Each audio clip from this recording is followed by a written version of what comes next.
Assalamualaikum warahmatullahi wabarakatuh. Perkenalkan, nama saya Muhammad Ilham bin Faiz Effendi dengan NPM 2357051023 kelas C.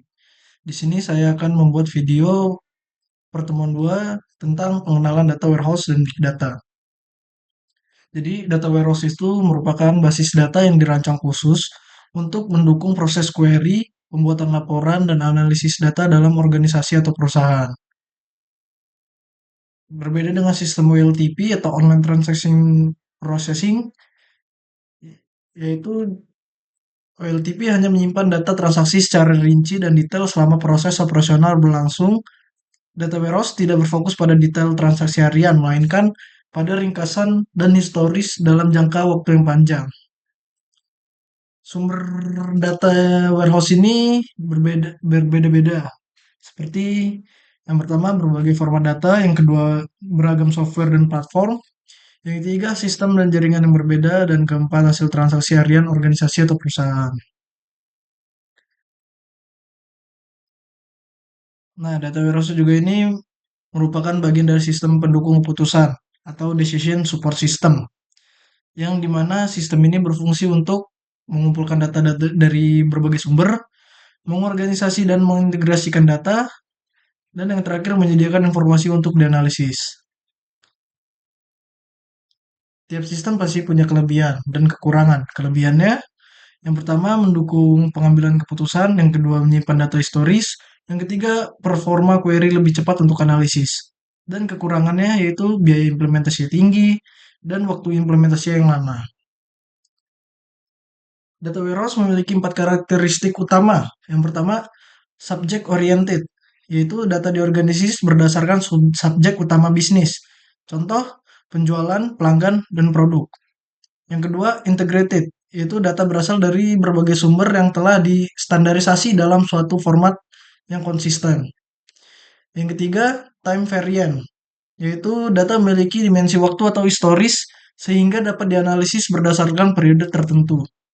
Dan yang terakhir, non-volatil, yaitu data bersifat stabil dan tidak mudah berubah atau dihapus seperti pada sistem transaksi. Nah, data warehouse memiliki peran penting. Yang pertama, pengumpulan data yang berfungsi untuk mengumpulkan data dari berbagai sumber, termasuk database transaksional, file CSV, dan lainnya. Yang kedua, penyimpanan data dengan melakukan penyimpanan data dalam format yang efisien dan terstruktur, serta memungkinkan akses cepat dan efisien. Yang ketiga, analisis data terutama untuk melakukan analisis pada data yang kompleks sehingga memungkinkan user untuk mengeksplorasi data dan menemukan pola atau tren.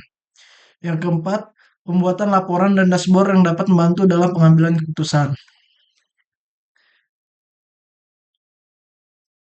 Data warehouse tentu memerlukan tools atau bahasa pemrograman yang tepat.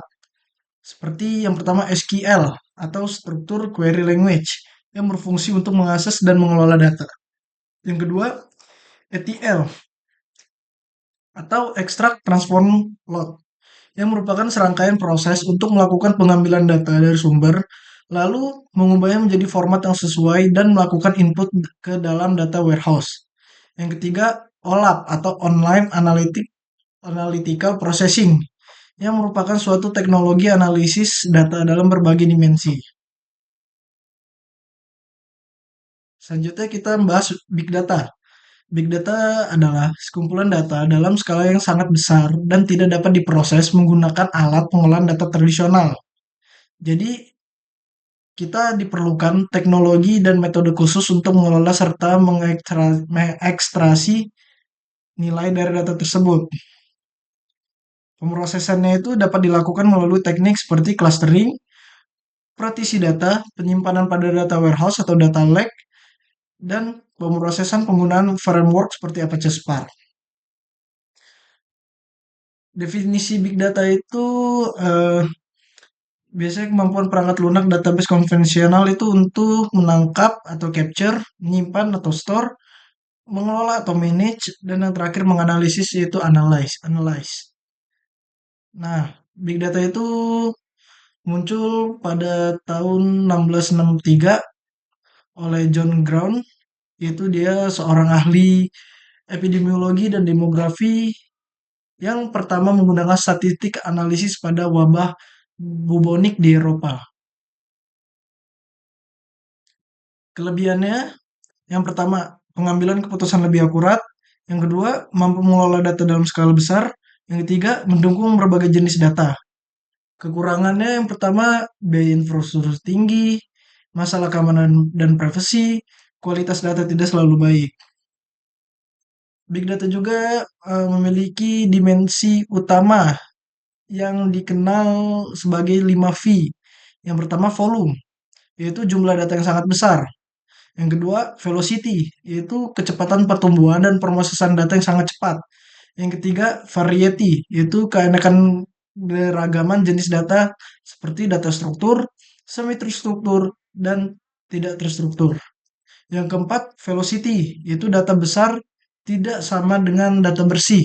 Jadi banyak noise, hoax, duplikat, atau data nggak valid seperti review palsu, bot di media sosial, dan data sender error. Yang terakhir, value, yaitu nilai atau manfaat yang bisa diambil dari data. Big data biasanya dapat dipakai untuk insight dan keputusan bisnis, seperti rekomendasi film di Netflix dan rekomendasi produk di Shopee. Nah, toolsnya itu untuk big data itu yang pertama Hadoop Ecosystem, yang kedua Apache Spark, yang ketiga Tableau, dan keempat Power BI. Oke, baik. Sekian dari saya. Terima kasih. Wassalamualaikum warahmatullahi wabarakatuh.